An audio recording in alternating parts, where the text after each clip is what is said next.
Hello everyone and welcome back to the Vintage Sewing Machine Garage. You are looking at the Necchi Supernova Ultra Mark II. Not Mark 1, but Mark II. This is one of the later of the Supernova models. I think there would be a couple more before Necchi changed their design again. It's unfortunate because these are some of their finer machines. Starting with the very first BU series.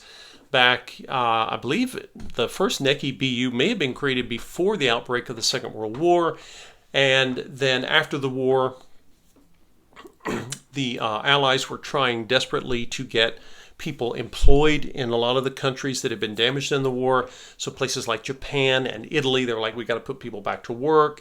And one of the first things they got them doing was making sewing machines, because there was a huge demand all over the world, and there would continue to be, particularly in North America, during the baby boom era. So anyway, this video is to talk to you about the belt. So this is the belt that was on the machine when I got it. I don't think it's the original. It's the original style, but if you look at it, you'll see that it has, I think this will show. Let me try this with my flashlight. You can see with the flashlight from the side, this belt has a V shape. So if you're holding it here on the outside, going inside, it's shaped more like a little pyramid. And that is on purpose because if you look, of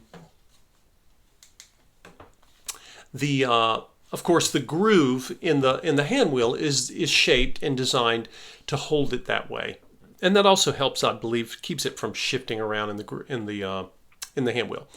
So, if you are going to replace this belt, you're going to want to order one the same size. Well, how do you do that? Well, it's quite simple. You place, just put a sheet of paper, scratch paper, down on your table, and you set your belt on it. Take an ink pen and mark, you can mark the side of the belt and the paper, and then all you have to do is roll it down the paper and stop when you come to the mark you made, make another mark, measure that, and that's your belt size.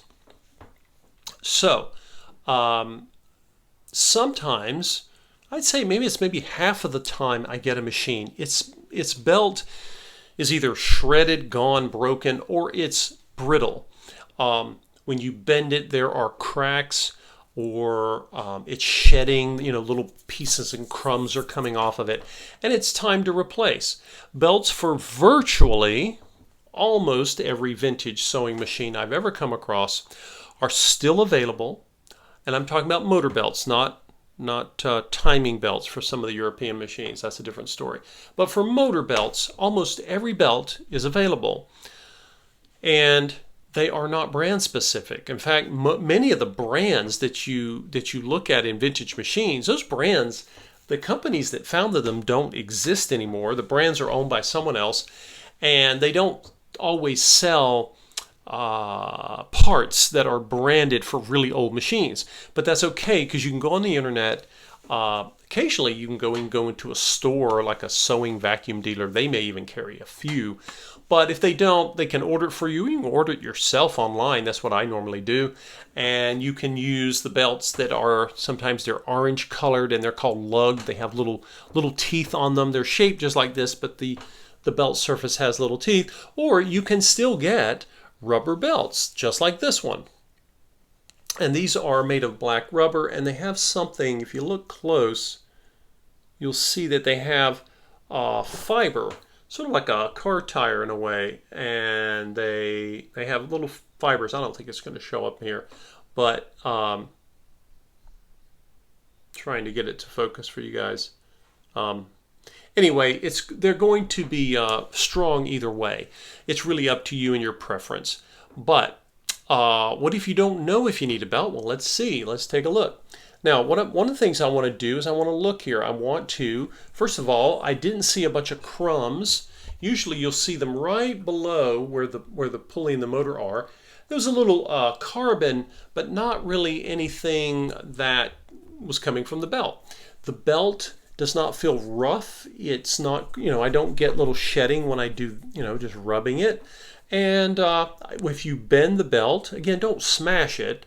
They weren't designed to be smashed, but if you look at the belt here in the light, I don't see, when I bend it, I'm not seeing any cracks. Because if a crack forms, even if they're hairline cracks, that tells you the belt's, it could still be used, but if you're here, you got it disassembled. Belts are very inexpensive. $6, $7, $8 usually for something that can last many years and super important to your machine. So what else can you do? You can go on the inside rim of the belt. Let's take a look at that. Do I see any cracks? No, I don't. I'm bending it. Nothing, no cracks are forming. This is still a good belt and it could last for many, many years. So I'm not going to replace the belt because it doesn't need it. If it needs replacing in the future, you don't have to, I don't believe you have to disassemble the whole land wheel. Because again, there's a way, you take the cover off.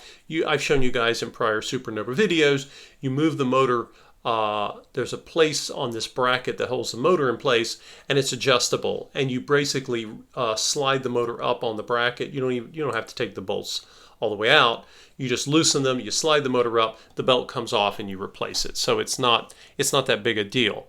But normally, because belts, they don't cost much, they're super important. I normally, if I have a belt that is cracked or dry rotted, I just replace them. I always do. But in this case, I don't.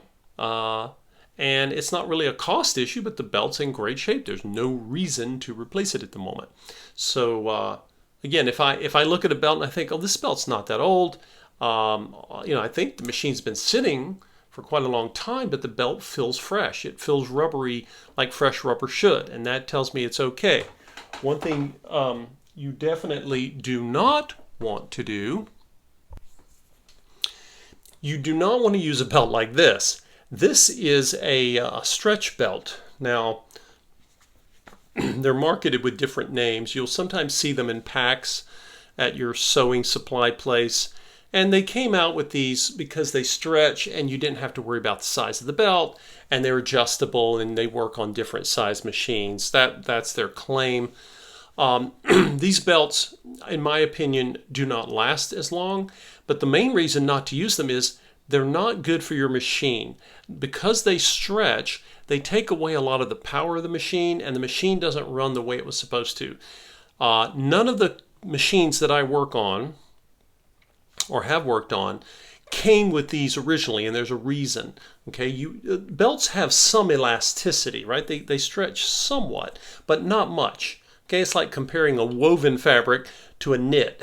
For those of you who sew, you know what I mean. So again, this stretches more. It's like a really strong bungee, but it's not ideal. Now this one is fairly thick. They come in different sizes. You may be tempted to just grab one of these in a sewing shop somewhere and go with it. I would not do that. Give your machine the belt it was designed for. Again, it's not branded. I'm not looking for a Necchi brand belt. I don't go to the Necchi website for it.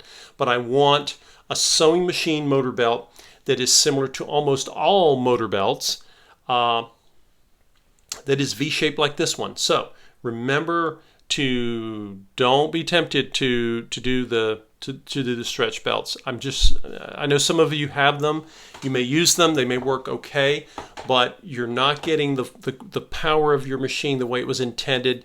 It's like trying to ride a bicycle with rubber bands. It's just you lose a lot of power stretching the belt, and that's not what you want. You want the belt to deliver as much power as efficiently as you can from the motor to the hand wheel drive shaft, which goes to your needle. So there you go, guys. Going to be keeping this belt, and in the next video we'll put the whole assembly back together.